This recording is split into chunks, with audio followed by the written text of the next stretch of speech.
Hello, and welcome to the North Coast Journal Preview. This is a show where we take a look at what's coming to this week's edition of the North Coast Journal. I'm your host, Tanya Shrum, and we are joined by North Coast Journal's news editor, Thad Greenson, and arts and feature editor, Jennifer Fumiko-Cahill. Welcome to you both. Hey, Tanya, how you doing? I'm doing well, and I know we have kind of a really heavy news week going on, so I guess we're gonna dive into it and educate the community. First, we have a wonderful cover story about a wonderful community leader, and Jennifer, you're gonna fill us in on the story of a man with a big heart. Yeah, so a while back, I did a couple stories on the St. Vincent de Paul free dining services. They have a kitchen over there, and if you haven't already heard about it, and the Empty Bowls fundraiser that's raises money to feed homeless and needy people in Eureka, it's a really incredible program, and it requires nothing. It's just in terms of to go in. You don't have to prove you're in need. You don't have to be any particular thing, no religious affiliations or anything. If you need a hot meal, you can walk in there and they will feed you. You just have to be decent to the person next to you and you'll be fine. And some of the folks that run that place have really just sort of won our hearts in the newsroom. And one of them was Mark Campbell. And Mark Campbell is somebody who reaches across a couple of different groups in Humboldt County and has impacted a lot of sort of micro communities in the sense that he was a chef. He worked in, a lot of restaurants in Humboldt County, from back when it was Humboldt Brewing Company to the Humboldt Bay Bistro. If you remember Chin Chins, if you were somebody who went to the rib room, he was there probably serving your food or cooking your food. And over the years, he's become a fixture on the Humboldt County restaurant scene. Meanwhile, he was also a fixture on the craft art scene because he was a ceramicist and he made lots and lots of sort of utilitarian but beautiful pieces, lots of bowls. Apparently his fermenting crocks were he's sold more fermenting crocks than anybody on the internet, apparently. He's the fermenting crock king. And they were, again, functional but beautiful, just a little nicer, brighter, and better than something has to be, to make something a pleasure instead of just a utilitarian object. And he passed away last week, and he died at the age of 57, just shy of his birthday on the 19th, which is when this paper comes out. And he was also somebody who touched a lot of lives over at the St. Vincent de Paul free dining facility. He worked there for about 14 years, and after he retired from restaurants, started volunteering there. He became a board member, and he's just touched so many lives. And I talked to Thad about this when I first started working on the story, and he told me that he'd met Mark some 20 years ago or something. And let me tell you how rare it is that as a journalist, you can have met somebody 20 years ago and not heard a bad thing about them since. It's wild. I know that people will maybe read this story and feel like it's the lives of the saints. And I'm not saying this man was a saint, but I'm saying that what he dedicated his life to and what he built his life around was something pretty amazing. I got to talk to his longtime best friend, Brett Obra. Brett Obra, you may remember his name from also the restaurant world. We've talked to him a few times for stories. He is a chef and owner over at the Humboldt Bay Bistro. And he started working with Mark. This is the most eureka restaurant thing in the world. They worked at Chin Chin's, which was an Italian and Japanese, I think, fusion restaurant, because I don't know why we need 6 of those, but we apparently do. Evidently, if you're going to have sushi, you also want a pasta option here in Humboldt County. So they worked together with Brett on the teppanyaki side and Mark on the Italian side, working in this cramped kitchen together. And something that Brett told me about, they became longtime besties and went fishing together, and their families sort of bonded together. But one of the things that Brett said carried over into the St. Vincent de Paul work too. People kept repeating a couple of things, and one of them was he was unflappable. I don't know if you've ever worked in a restaurant. It is stressful, and I can't imagine what it was like working in a split kitchen like that on a Friday night when dinner service hits and it's just chaos in there. But Brett said Mark never lost his cool. He always kept a smile on his face and kept an even demeanor. And the folks over at the St. Vincent de Paul Society also said the same thing. Mary Lee Price, whom we've written about before, she spent 20 years working in that dining facility and feeding people in need. And she said that Mark never lost his temper. She said that his motto was, whatever, dude. Somebody could just go off. And there are, all kinds of folks that come in and need to be fed. And without judgment and without getting upset or anything, Mark would just handle somebody complaining, somebody getting angry, somebody having whatever issues by just saying, whatever, dude. And it's kind of incredible. And Brett pointed out that this is not typically what you see in chefs. But I mean, I only know what you see on shows, and the chefs definitely don't seem to be cool under the collar typically. We've carved out this really toxic idea that if you're a chef, it's okay to absolutely wild out in the kitchen with your coworkers. But people kept saying how he just had infinite patience and lots of creativity. And just like with the work he did with ceramics, just making these beautiful, useful things, he came to working at St. Vincent's the same way. So instead of just going in and cranking out the usual meals that one cranks out when you're cooking for 200 people, it's not easy. He would make roast pork and apples. He got into making more elaborate, interesting things. He made a lot of teriyaki. I used to follow him on Facebook and look at all of his posts about this is what we're serving at, the St. Vincent de Paul free dining facility today. Come on down. There was barbecue. There were, I think I saw coq au vin. I mean, the guy took whatever was in their larders. So whatever things had been donated, whatever things had been passed to them, and came up with something. And like one of those people who can just magically make dinner out of what appears to be an empty fridge or incongruous ingredients. And when he brought in May Siriratran, she took it to a whole other level because she brought this. She's Thai and she is a Thai chef, and she has an illustrious chef career of her own. And May Siriratran really took off in a whole new flavor palette direction. They started making butter chicken curry and things like that. And I've seen pictures online where they're making like the green curry soup. And I was like, wait a minute, is this the new Jaffe's? What's happening? And they really made a pleasure out of it. And this to me says something, because there's the kind of person who does charitable works to kind of make themselves feel good, right? To get something back. And, as long as you're helping people, how bad can that be? And there are the people who feel like, here, if you deserve this, like you deserve bread and water.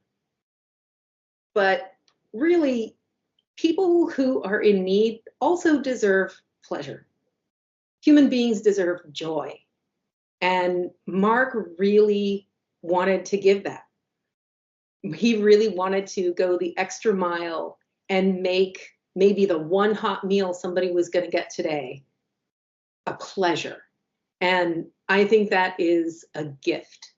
And he worked for 14 years at St. Vincent de Paul, and Brett talked about how he would go take the bus, do a shift at St. Vincent de Paul, and then go to his night job. And as Mark once described to us at the Journal, cooking for people in need and then putting on a different hat and cooking for rich people.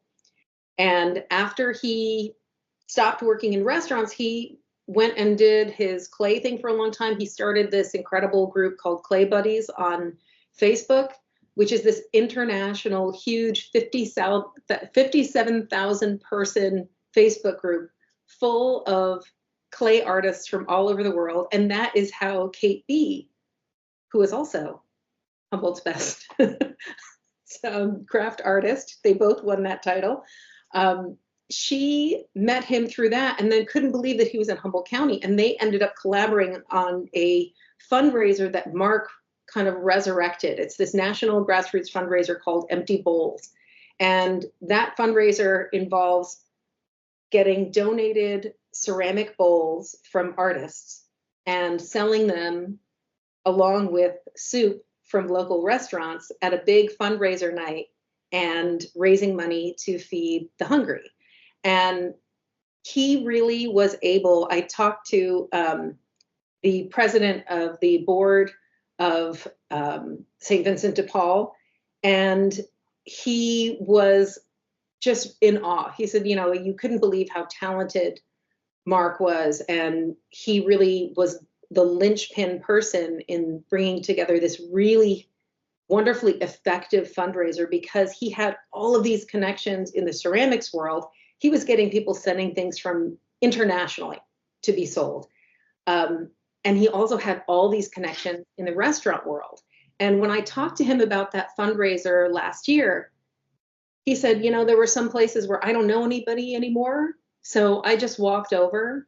He would call and call, and then he'd just walk over and just keep showing up until he got somebody to commit and say, yeah, we'll do, 10 gallons of whatever kind of soup. And he got something like 15 or 20 different soup options and 250 bowls donated for this fundraiser. Since he's passed, his wife, Shauna Chase Campbell, is hoping that they can continue this. It might be hard because he is irreplaceable. She also mentioned, and so did Betty Chin when we talked about Mark, that he was the same way in his personal life. And, you think about how many people Betty Chin helps in a day. She was talking about how he would come over and take care of her, how he and Shauna would come over when she was sick and feed her, and that he would always be asking Betty, what do you need? And it's really beautiful to see. And I'm hoping, all of these people are hoping that they can keep the fundraiser going and that they can keep his legacy alive by really helping to feed people at St. Vincent de Paul's free dining facility, because that's really where the man's heart and soul was.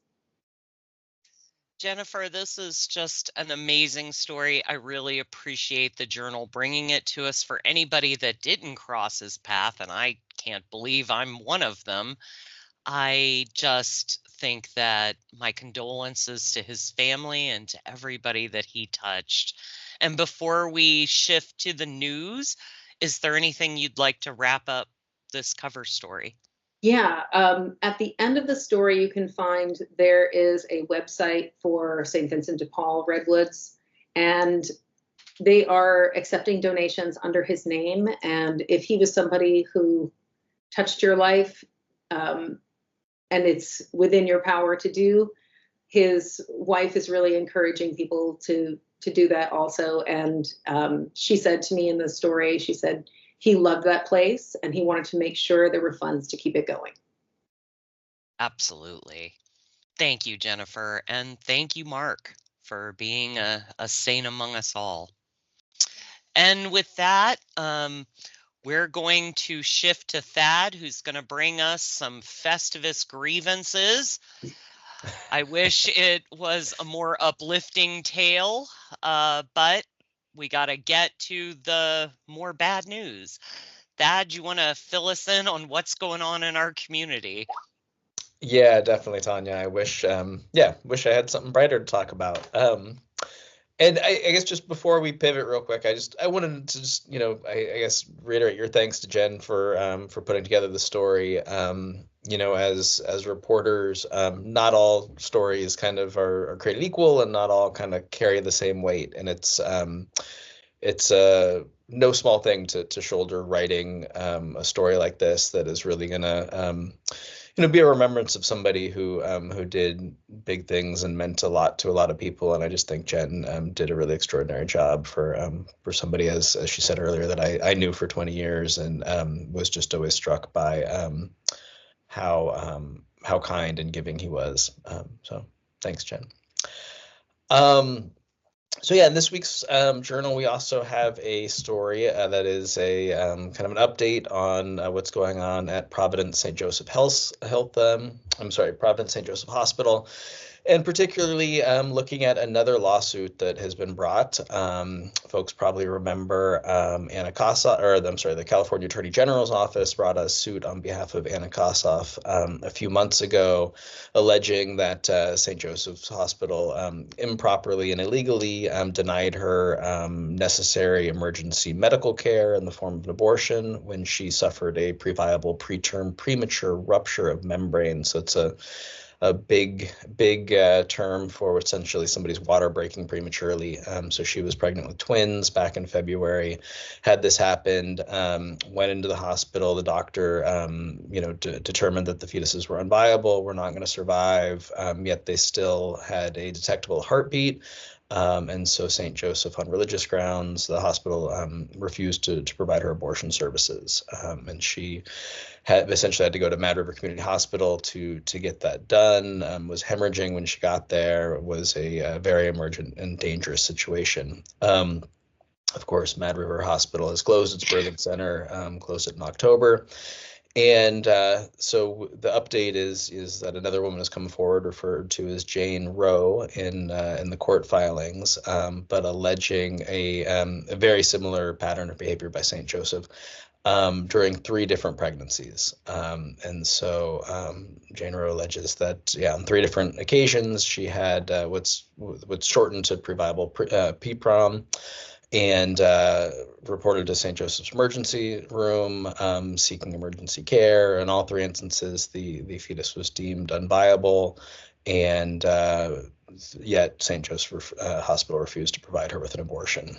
So the story looks at the new allegations in this new lawsuit, which again really represent a kind of a pattern of conduct, at least an alleged pattern of conduct.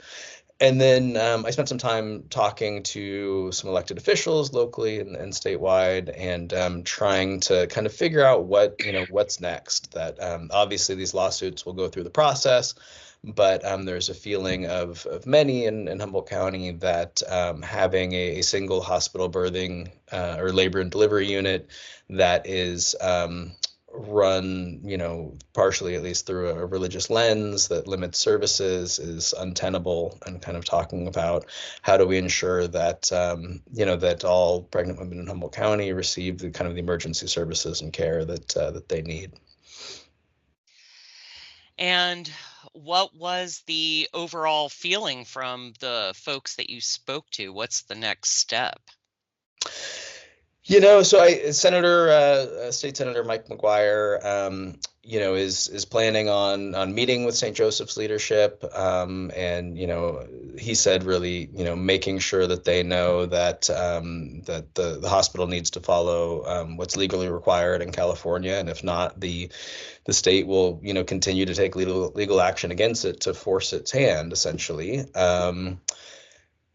And that was kind of the only concrete action of anybody that I spoke to. There's a group that I think is about 150 members strong that kind of started in response to the first lawsuit, and it's very much kind of a grassroots effort led by Ellie Titus. And they are kind of looking at various options. They're going to have some events starting in 2025, really focused on trying to kind of bring awareness to the issue and pressure local elected officials into taking some kind of action. It's they're nonprofit, or well, it actually doesn't have nonprofit status yet. They're still trying to figure out what the legal organization of the group will be, but it's called Humboldt Mutual Aid.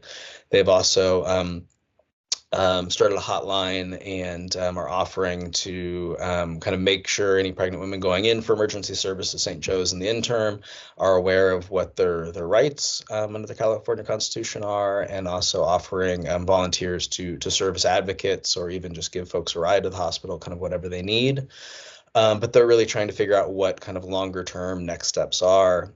And then I had a chance to catch up with Kim Irvin, who is a recently retired OBGYN doctor in Humboldt County who practiced for, I think, about 35 years here, practiced at both Mad River Hospital and St. Joseph.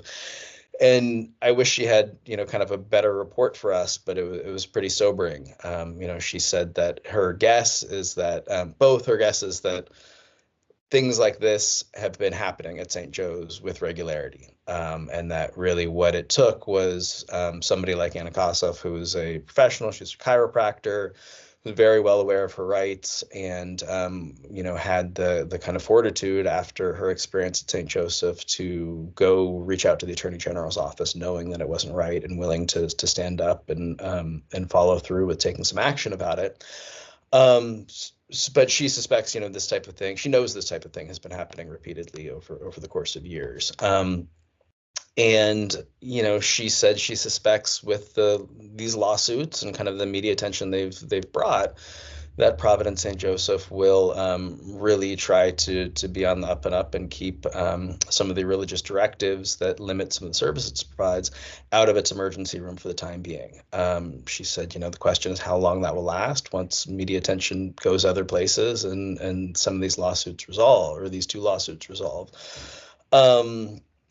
But longer term, she said that the state of Humboldt County, healthcare in Humboldt County just looks pretty bleak, and especially reproductive healthcare. We're grateful to have organizations like Planned Parenthood and offering certain services, but when it comes to emergency services, she said there's no question that St. Joseph is limited because of its religious affiliation and its corporate parent company's kind of ethos and the amount of the degree to which it's vested in the local community, which she questioned. And then there's no question that Mad River Community Hospital is really struggling and reducing services and contracting services. And with the state of the healthcare industry nationally and just some of the pressures on providers, she doesn't really see any chance of that changing in the immediate future, absent some real structural overhauls. I think what she said to me is, absent some, wealthy philanthropist stepping in and deciding to invest a ton of money in